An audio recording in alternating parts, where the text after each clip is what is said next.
Yeah so who are you and what made you choose UK అని కొంచెం introduction ఇస్తే అందరికి తెలుస్తుంది. So I'm Aishwarya. I'm basically from India, but obvious. Madi Anantapur. I came to UK in September 2024 for masters in reproductive technology. It's basically reproductive medicine. So course pair ante it's MSc clinical embryology and assisted conception anamata. So why UK ante back in India na life science bachelors అయిపోయిన తర్వాత 1 year I did diploma already same కోర్స్లో 1 year long 1 year duration.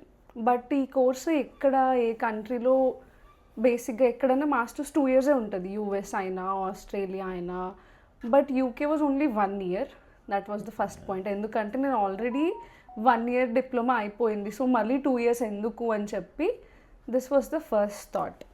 Plus after diploma నేను 2 years work చేశా ల్యాబ్లో, like reproductive medicine like IVF ల్యాబ్లో. So I thought UK would be okay, ఎందుకంటే వేరే options అన్నీ చూసుకున్నా కూడా ఆస్ట్రేలియాలో కూడా ఉన్నాయి యూనివర్సిటీస్, బట్ చాలా చాలా యూకే కన్నా like 3 times expensive. Plus 1 year కోర్స్కి అక్కడ గ్రాడ్యుయేట్ వీసా కూడా ఉండదు. యూకేలో అయితే 1 year మాస్టర్స్కి కూడా 2 years గ్రాడ్యుయేట్ వీసా ఉంటుంది కదా, ఏమైనా జాబ్ వచ్చినా బాగుంటుంది కెరీర్ అని చెప్పి that is how it started. US అయితే I don't know, like there are barely 1 to 2 universities. వాళ్ళు కూడా like too many conditions apply and visa is headache అని విన్నా. I never tried, but UK was like easy option with my experience. కొంచెం back వెళ్తే, so what did you do in your inter? Is it BiPC? Yeah, BiPC. So BiPC తర్వాత ఏం చేశారు? ఎందుకు ఈ field ఇట్ సైడ్ వచ్చారు? ఇట్ సైడ్ ఎంబీబీఎస్ అటు పోతారు కదా అందరూ. అంటే yeah, and that was the aim. అంటే అదే అదనుకునే వెళ్ళాము.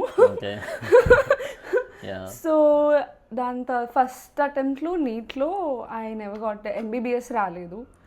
కౌన్సిలింగ్లో డెంటల్ కూడా రాలేదు వచ్చిన ర్యాంక్కి. ప్లస్ నేను OC general category. So first అటెంప్ట్లో బేసిక్గా వర్కౌట్ అవ్వలేదు అనమాట. సో ఇంకా మళ్ళీ లాంగ్ టర్మ్ తీసుకొని మళ్ళీ నీట్ రాయాలి అంటే చాలామంది చేస్తారు, బట్ పర్సనలీ నాకు ఏమో అంటే మరీ ఎందుకు టైం వేస్ట్ అని కాదు, చాలామంది ట్రై చేస్తారు. బట్ ఐ థాట్ ఏమన్నా వేరేది కూడా చేయొచ్చు, ఏం కాదు అని చెప్పేసి. సో ఏం చేస్తారు అప్పుడు, like when you didn't get your NEET first టైంలో నీట్ రాలేదని. So I started researching like ఏంటి మనం life MBBS just doctor tag కాకుండా వేరే లైఫ్ సైన్స్లో ఏం కోర్సెస్ ఉంటాయి లైఫ్ సైన్సెస్లో. At then which should take me to hospital. అంటే లైక్ 12thలో అప్పుడున్న నాలెడ్జ్ అవేర్నెస్తో చూసిన దాంట్లో మనం all this IVF test tube baby ఇవన్నీ వేరే కంట్రీస్లో బాగా బూమింగ్, బట్ ఇండియాలో కూడా అప్పుడు కూడా బూమింగే, బట్ మనకంత తెలియకుండా. But gradually I have an idea, okay so and so ఉంటుంది అని. దెన్ ఇండియాలో ఆ కోర్స్కి బ్యాచిలర్స్ లేదు, ఇప్పుడు అస్సలు లేదు. BSc finish like your inter, either NEET రాస్తే you go to MBBS or BDS అంతే.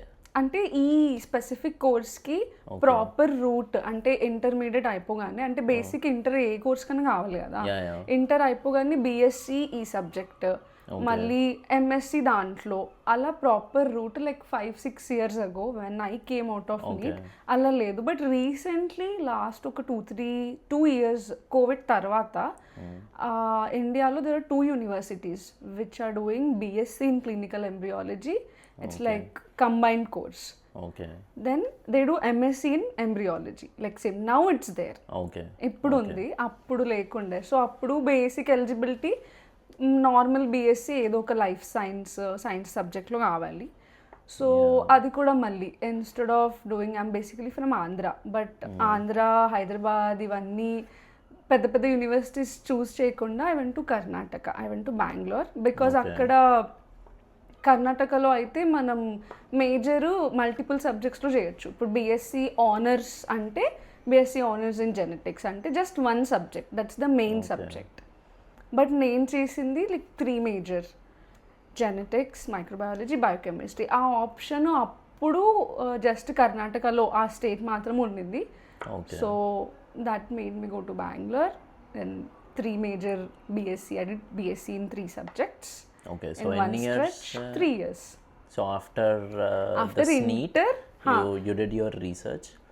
ఇలా అయితే బాగుంటుంది లైఫ్ సైన్సెస్ అయితే. అప్పుడు కూడా చాలా అంటే అగ్రికల్చర్, ఫార్మసీ, ఫిజియోథెరపీ అన్నీ ఉండే. బట్ ఏం చేయాలన్నా కూడా BSc మినిమం ఏదో ఒకటి ఉండాలి కదా, లైక్ డిగ్రీ కదా BSc. Okay, so I took it slow. Like life science చేస్తే చూడొచ్చు మళ్ళీ దాని మీద మాస్టర్స్ ఏం చేద్దామని. దెన్ నా బ్యాచులర్స్ ఎండ్ వచ్చే వరకే దిస్ IVF అంటే ఒక 1 to 2 యూనివర్సిటీస్లో ఉండే ఇండియాలో. ఇప్పుడు చాలా IVF సెంటర్స్ కూడా కోర్స్ స్టార్ట్ చేసేసినారు వాళ్ళే, MSc లైక్ యూనివర్సిటీతో టైఅప్ అయిపోయి అలా. ఇప్పుడు చాలా ఆప్షన్స్ ఉన్నాయి.